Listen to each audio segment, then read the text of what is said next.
For 8 years, the boy touched his ear. Every doctor said the same thing: nothing we can do. His father spent millions, flew across the world, begged specialists to look again. They all shrugged.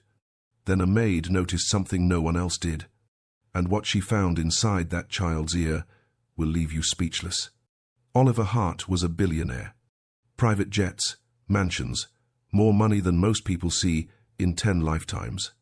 But his son Sean was born deaf. 8 years old, never heard a sound. Oliver tried everything: Johns Hopkins, Switzerland, Tokyo, specialists who charged thousands per hour. They ran tests, scans, procedures.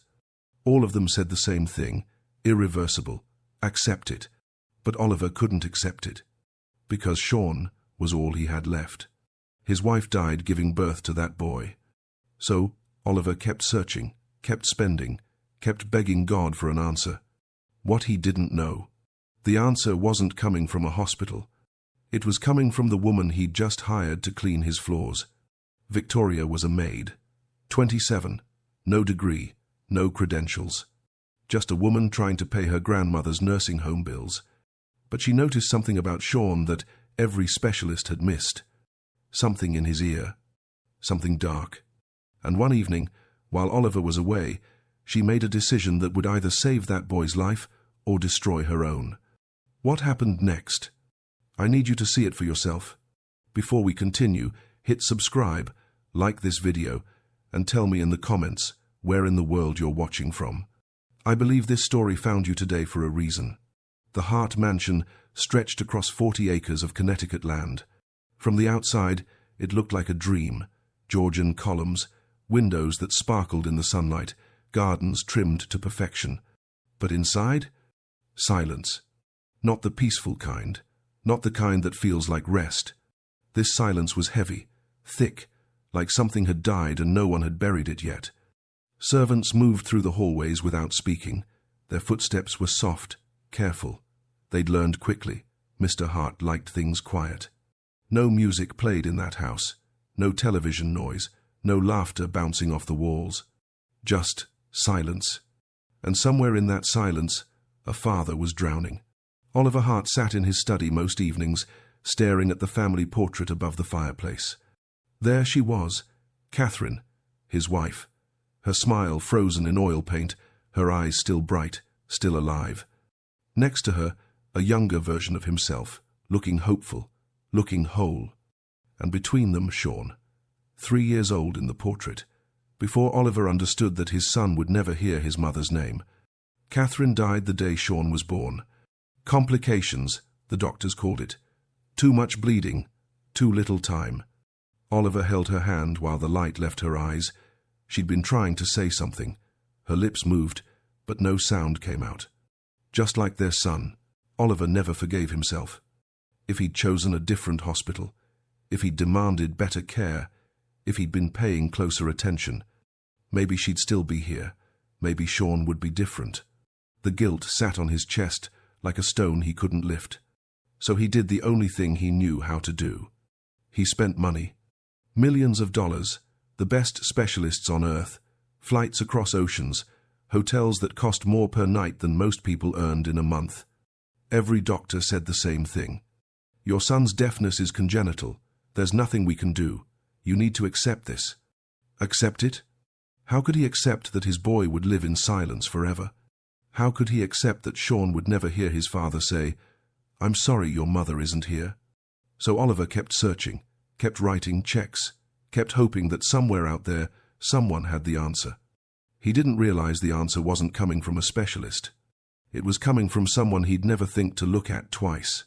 Someone who was about to walk through his front door with nothing but faith in her heart and bills she couldn't pay. Her name was Victoria, and she was about to change everything. Victoria Dyer arrived on a Tuesday morning in October. The sky was grey, the kind of grey that makes everything feel heavier than it should. She stood at the gate of the Hart estate, clutching her bag with both hands, trying to steady her breathing. This was it, her last chance. Back in Newark, her grandmother was lying in a nursing home bed. The bills were piling up on Victoria's kitchen table like a tower she couldn't stop from growing. 3 months behind. That's what the letter said. If she didn't pay, they'd transfer her grandmother to a state facility, the kind of place where people were forgotten, where no one held your hand, where you became a number instead of a name. Victoria couldn't let that happen. Her grandmother had raised her, took her in after her parents died in a car accident when Victoria was 11, fed her when there was nothing in the fridge, prayed over her when life felt impossible. That woman deserved better than a cold room and strangers who didn't care. So Victoria took this job. Maid at a billionaire's mansion. She didn't care about the fancy address, didn't care about the wealthy family. She just needed the paycheck. The head housekeeper, Mrs. Patterson, met her at the door. Stern face, sharp eyes, the kind of woman who noticed everything and forgave nothing. "You're Victoria?" "Yes, ma'am." "You'll clean, you'll stay quiet, you'll keep to yourself. Mr. Hart doesn't like disruptions, especially around his son." Victoria nodded.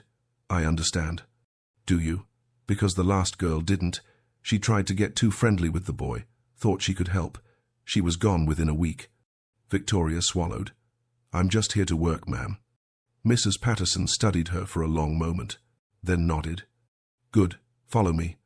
As they walked through the mansion, Victoria kept her eyes down, but she couldn't help noticing things. The silence, so thick it felt alive. The way the other servants moved without speaking, without smiling. The heaviness that hung in the air like fog that wouldn't lift. And then she saw him. A small boy sitting on the marble staircase, arranging toy cars in a perfect line. He didn't look up, didn't acknowledge anyone. His shoulders were hunched, his movements careful, precise. But what caught Victoria's attention was something else. The way he kept touching his right ear. Just briefly, almost like a habit. And the tiny wince that crossed his face each time he did. Victoria's chest tightened. She'd seen that look before. She didn't say anything, just kept walking. But her heart whispered something she couldn't ignore. Pay attention. Days passed. Victoria cleaned floors, wiped windows, folded linens. She kept her head down like Mrs. Patterson told her. But she couldn't stop watching Sean. Every morning, same routine. The boy would sit alone in the sunroom, surrounded by model airplanes and puzzle pieces. His world was small, contained, safe. No one bothered him there. The other servants avoided him, not out of cruelty, out of fear, like his silence was something they might catch. Some whispered that the boy was cursed, that losing his mother at birth had taken his hearing with her. Superstition, that's what it was. But Victoria saw something different. She saw a child who was desperately lonely, a boy who sat by windows and pressed his small hand against the glass, watching the world move without him. She saw the way he'd look at his father sometimes, when Oliver walked past without stopping, and how his little shoulders would sink just a bit lower. She saw how he touched his ear, over and over, wincing each time. And no one noticed. Or maybe they'd stopped noticing long ago. One afternoon, Victoria was dusting the hallway near the sunroom when she saw Sean struggling with a model airplane wing. His small fingers couldn't get the piece to fit. Frustration creased his face. She shouldn't interfere. Mrs. Patterson's warning echoed in her mind. But before she could stop herself, Victoria knelt down and gently took the wing. She fitted it into place with a soft click. Sean looked up at her. For a moment, they just stared at each other. Then something happened. The tiniest smile, just a flicker at the corner of his mouth.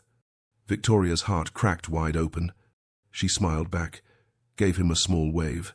He waved in return. That night, Victoria lay in her bed thinking about that wave. Such a small thing, but it meant everything. The next morning, she left something on the stairs where Sean always sat. A folded paper bird, simple, made from scrap paper she'd found in the kitchen. She didn't wait to see if he'd take it. But the following day, the bird was gone. In its place, a note. 2 words in shaky handwriting. "Thank you." Victoria pressed that note to her chest and closed her eyes. She whispered into the quiet, "Lord, let me help this child. Show me how." She didn't know it yet, but God was already answering. And the answer would cost her everything she had. Over the next few weeks, something shifted. Victoria and Sean developed their own language. Small things, secret things. She'd leave him candy wrapped in gold foil. He'd leave her drawings of airplanes. She learned his signs, not the formal ones his tutors taught, but the personal ones he'd made up himself. The way he tapped his chest twice meant he was happy. The way he pointed to the sky meant he was thinking about stars. The way he pressed both palms together meant he felt safe. And slowly, he started using that last sign around her. Safe. Victoria treasured that more than anything. But not everyone was pleased. One evening, Mrs. Patterson cornered her in the kitchen. "I've seen you with the boy." Victoria's stomach dropped. "Ma'am, don't." Mrs. Patterson's voice was sharp as glass. "I warned you. Mr. Hart has rules. Staff doesn't get close to Sean. I'm not trying to cause trouble. He's just lonely." "That's not your concern." Mrs. Patterson stepped closer. "You're here to clean, not to mother that child, not to fix what can't be fixed." Victoria bit her tongue. Fix what can't be fixed. That's what everyone said. Even here. Even in this house where the boy lived. They'd all given up. "If Mr. Hart finds out you've been interfering, you'll be gone. No references. No second chances." Mrs. Patterson's eyes were cold. "Think about that." She walked away, heels clicking against the floor like a countdown. That night, Victoria sat on her bed, staring at the wall. She thought about her grandmother, the bills, the paycheck she desperately needed. She thought about Sean, his lonely eyes, his pain. She thought about the dark thing she'd seen in his ear. Mrs. Patterson's words echoed in her mind. Fix what can't be fixed. But what if it could be fixed? What if everyone was wrong? Victoria picked up her Bible and held it close. "Lord, I don't know what to do. I can't lose this job, but I can't ignore what I'm seeing." She waited in the silence. No answer came. Just the weight of a decision she wasn't ready to make. Outside her window, the moon hung low and heavy. Inside her heart, a war was beginning, between what she needed to survive and what she knew was right. She didn't know it yet, but that war was about to end. Because the next morning, everything would change. The next morning came cold and quiet. Victoria was sweeping the hallway when she heard it. A soft thud, then nothing. She stopped, listened. Another sound, like a muffled cry. Her heart jumped. She followed the sound to the garden door, and there was Sean, sitting on the stone bench, his small body hunched over, both hands pressed tight against his right ear. His face was twisted, tears streaming down his cheeks. But no sound came from his mouth. He was crying in complete silence. Victoria dropped the broom and ran to him. She knelt in front of him, her hands shaking. "Sean, Sean, look at me." He opened his eyes, red, wet, full of pain. She gently signed, "Your ear?" He nodded, more tears falling. Victoria's chest felt like it was being crushed. "Can I look?" she signed carefully. "I'll be gentle, I promise." He hesitated. Fear flickered across his face. But then he leaned forward. Trust. This child, who had been poked and prodded by doctors his whole life, trusted her. Victoria swallowed hard. She tilted his head gently toward the morning light. And looked. There it was, deep inside his ear canal. Something dark, dense, glistening like wet stone. Her breath stopped. It was bigger than before, clearer. How had every doctor missed this? How had every scan overlooked it? Victoria's mind raced back to Marcus, her cousin, the blockage that had kept him deaf for 6 years, the simple procedure that changed his life. Her hands trembled. "Sean," she signed slowly, "there's something in your ear, something that shouldn't be there." His eyes went wide. "We need to tell your father," she signed. Panic exploded across his face. His hands moved fast, frantic. "No, no, doctors. Please, they hurt me, always hurt, never help." Victoria's heart shattered into 1,000 pieces. She understood. 8 years of specialists, 8 years of procedures, 8 years of pain with no relief. He'd learned that help meant suffering. She took his small hands in hers, looked into his eyes. "I would never hurt you," she whispered. Never. He stared at her, and slowly his breathing calmed. But the fear didn't leave his eyes. Victoria sat with him until the tears dried, until his hands stopped shaking. Then she walked back inside, her mind spinning. She knew what she'd seen. She knew what it meant. But what could she do? Tell Oliver? He'd call more specialists, the same ones who'd missed it for years. Do nothing? Watch this child suffer in silence? That night, Victoria didn't sleep. She lay awake, staring at the ceiling, her grandmother's voice echoing in her head. God doesn't always send help in fancy packages, baby girl. Sometimes he sends it through folks with nothing but willing hands. Victoria closed her eyes. Her hands were willing. But was she brave enough to use them? 3 days passed. Victoria couldn't eat, couldn't sleep, could barely think. Every time she closed her eyes, she saw it, that dark mass, lodged deep, blocking everything. And Sean's face, the pain, the silent tears. On the third night, she sat on the edge of her bed, Bible open in her lap. But the words blurred. All she could see was Marcus. Her cousin, deaf for 6 years, written off by every doctor. Until someone finally looked. One procedure, one moment of attention, and his world exploded into sound. Victoria's hands wouldn't stop shaking. She knew what she'd seen in Sean's ear. She knew. But who was she? A maid. No degree, no training, no right to touch that boy. If she was wrong, if she hurt him, she'd go to prison. If she was right but Oliver found out she'd acted without permission, she'd lose everything. Her job, her income, her grandmother's care. Lord, she whispered, voice cracking, what do you want from me? Silence. Just the ticking of the clock. She thought about her brother Daniel, dead at 14. He'd been sick for months, complaining of pain, but they couldn't afford doctors, couldn't afford help.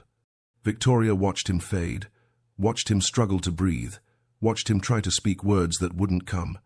He died in her arms. Silent, just like Sean's world. She'd promised herself that day, promised God, never again. She'd never stand by while a child suffered. But this was different. This wasn't her brother. This was a billionaire's son. And she was nobody. Victoria closed the Bible, stood up, walked to the window. The moon hung heavy outside, spilling silver light across the gardens. Somewhere in this mansion, a little boy was sleeping with pain in his ear and silence in his world. And she was the only one who'd noticed, the only one who'd seen. God, she breathed, I'm scared. I'm so scared.